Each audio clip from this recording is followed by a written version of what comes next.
ado, this is it. Go big or go home. Ladies and gentlemen, welcome to the final game of this best of 3 series between Aura and RRQ Hoshi.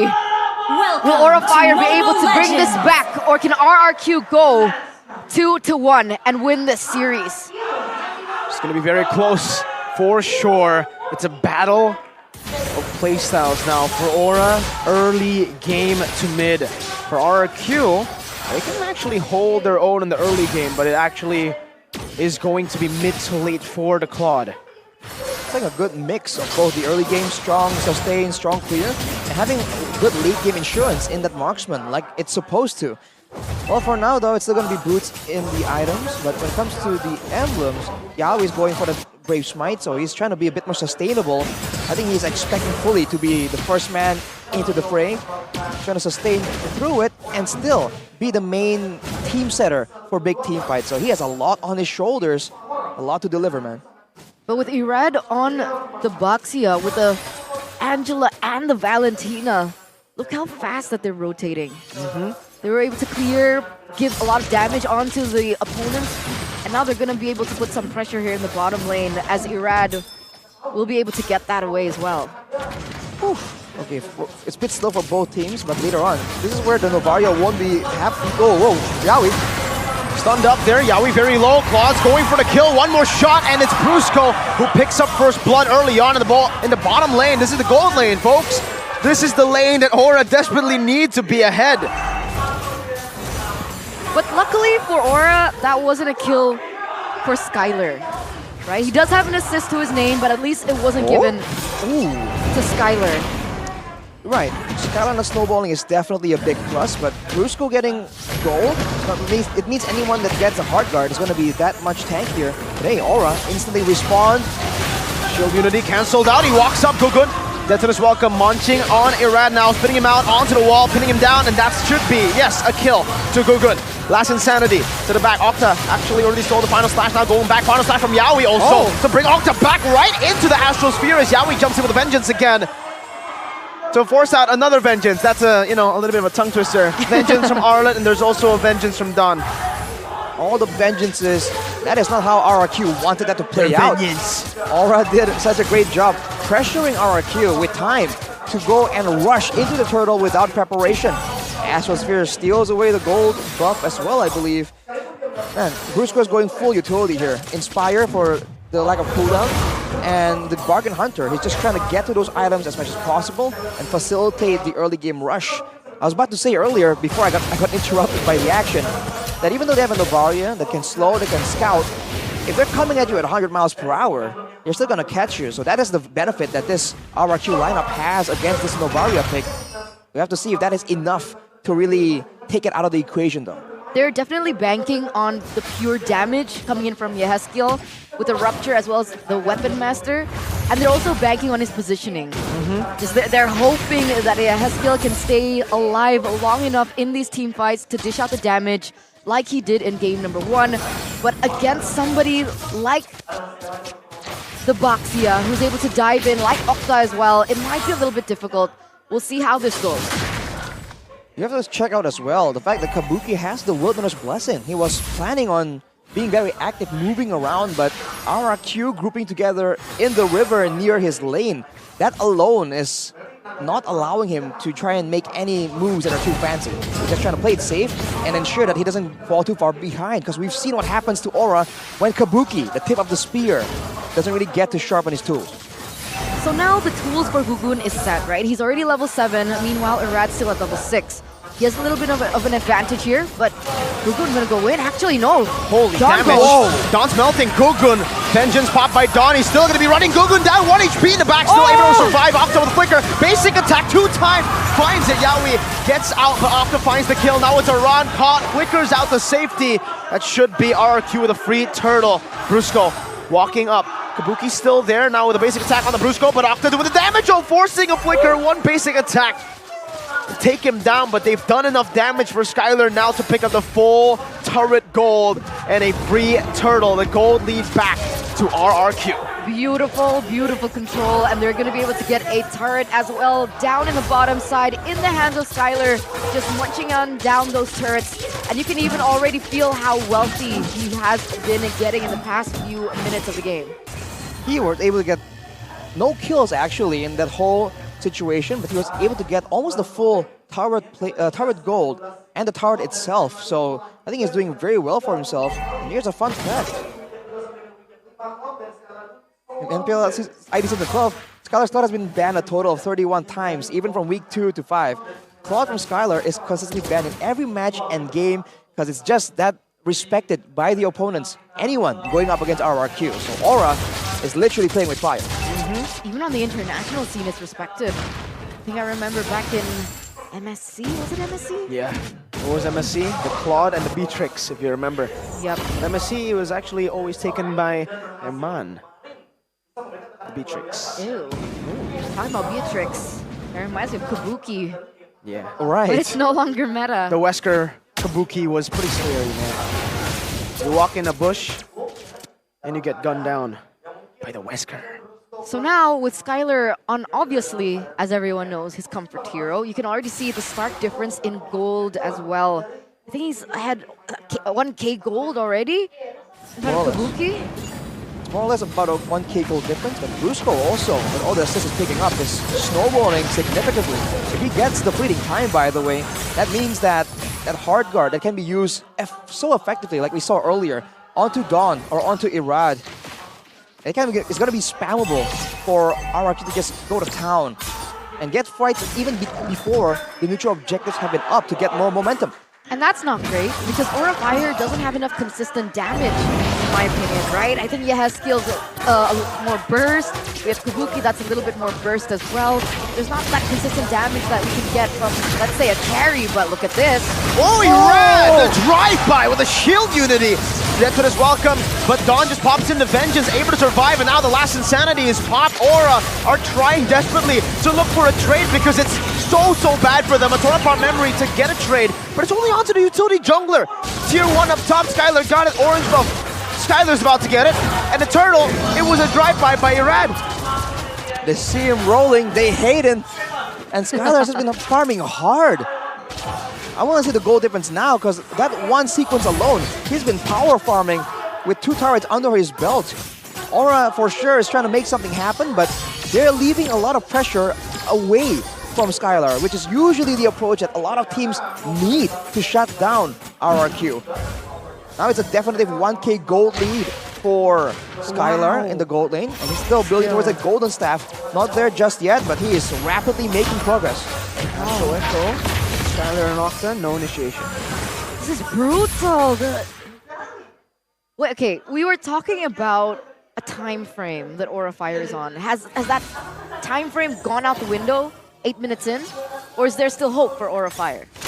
I feel like if RRQ makes mistakes, there is definitely still hope, but I think if you get to minute 13 and then you're still completely controlled, you don't have control over the map and all that, I feel like that's just you waiting for RRQ to make a mistake, and as we spoke about it, that's going to be an 8.5 minute golden staff, 3 item power spike for Skylar.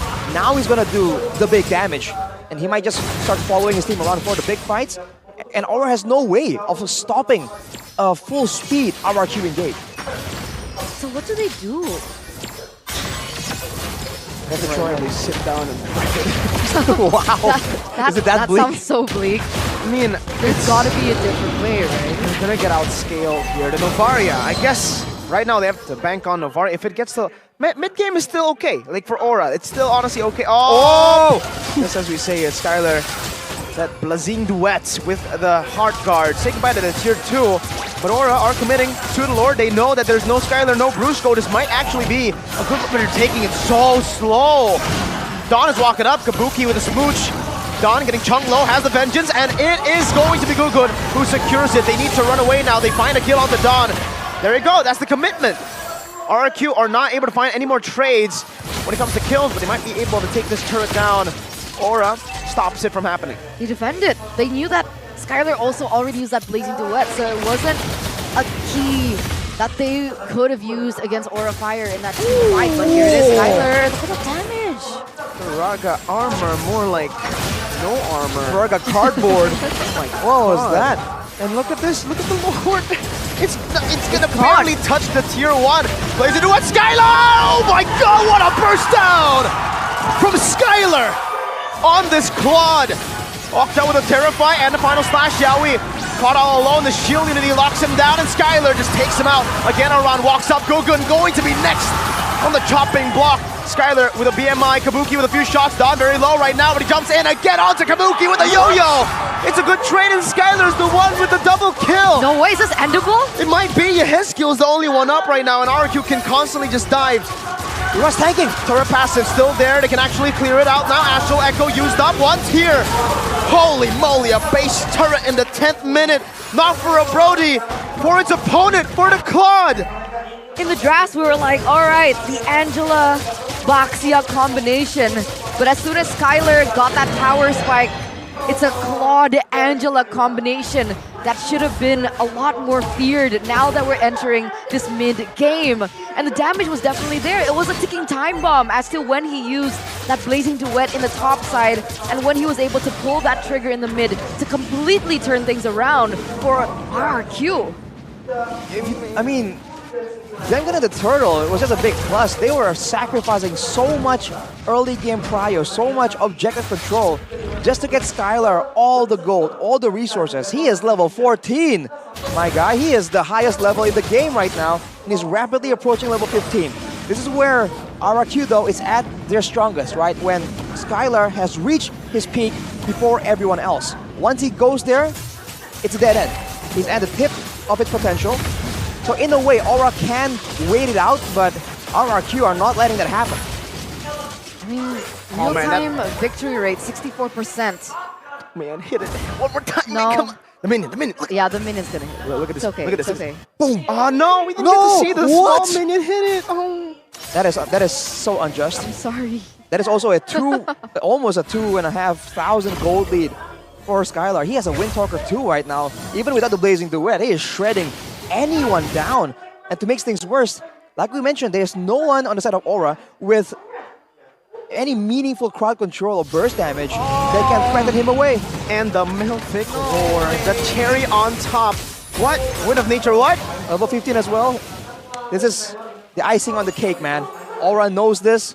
They have to respect it. Oh man, Skylar, he's that confident. He's like, dude, who can burst me? No one. I don't need to win a nature, man. There's a Angela in there as well, so you know, there's some reason for his confidence.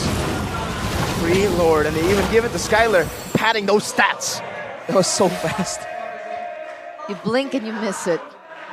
Well, now Aura are trying desperately to hang on. It's What? only a 5k gold lead. But Hey, yo. 11,642 gold by UBS Gold. he's been making investments. Welcome to the rice field, boys. It's Skylar the farmer. Look at the waves though. Oh, That's a very early flicker used by a skill as well. Okay. Skylar's walking up right now, places the BMI, baits out the final slash. Wow. No final slash from Yaoi. Enhanced Lord to the mid lane now, as that's another wave crashing down in the bottom lane. Skylar should be able to deal with this turret. Kabuki's clearing it, good job, but Detona's welcome. In the mid lane onto Octa. Oh, last insanity defensively, torn apart memory. Oh my goodness, Octa! Oh. Picked off Irada's 1 HP. Or a defend. They did it. Octa's gone. that was a bit unfortunate for Octa over. RRQ. I think they really wanted the bottom turret. They sent Skylar there, but then a fight broke out, or rather was forced by Aura, credit to them, in the middle side of the map. They fought there without the guy who holds the bulk of their gold in the picture. And that's why they weren't really getting the same kind of, the same kind of advantage. So they should not repeat that mistake, and I think they themselves understand that. Now it's back to the waiting game, and Aura has the scouting tools to ensure that they can leave the base occasionally to try and shrink that gold gap, man, because it's not insane, but it's definitely significant. This feels like it's just prolonging the inevitable, though, in a way. Unless they find something that Bolonsky would think of, something really creative when they got there. Yaoi. Exactly. Yeah. That sounds like a very Full trust. concerned. Yeah, doesn't sound like full trust, Eterna. Yeah, we. Well, Yeah. we'll have to see. I Can he think do it or not, Eterna? We'll see. I mean, he is on an Arlet. He should be able to make that play. Seems tough though, if I have to be realistic. I think it's almost like a reverse. Now, all are the ones who want to try and catch Skylar, punish Irad for rolling, rolling down in a drive-by, but they can't do it because Yahweh is on an Arlet, and all he does is set up for that big fight, and his engage is an ultimate, so he has to be very conservative with it, because otherwise everyone else is just going to run through and they have nothing to deter. Skylar has purified, but here it is. That might be Is it. it? The final slash, Dawn Vengeance already trying to farm memory. 1 HP. Aran burns him down. Skylar? Skylar with the blazing duet into the back line. With a nature though already used up by Kabuki. Still gonna be melted down. 1 HP. Skylar is insane. Last Insanity again, this time from Octa and Aran. Skylar in the back still. It's a 1-4-1 trade. Gugun's very low. Skylar gets brought back to final slash, but it's still not gonna be enough. Now it's Brusco and Irad. 1 HP on the Baksha. Skylar no. gets the hard guard again. And Skylar goes for the base. A reverse sweep for the kingdom to slay the dragons. Reverse sweep. Wow, man. That was personal. That was personal. What a performance. That adaptability that we saw from RRQ all those seasons back.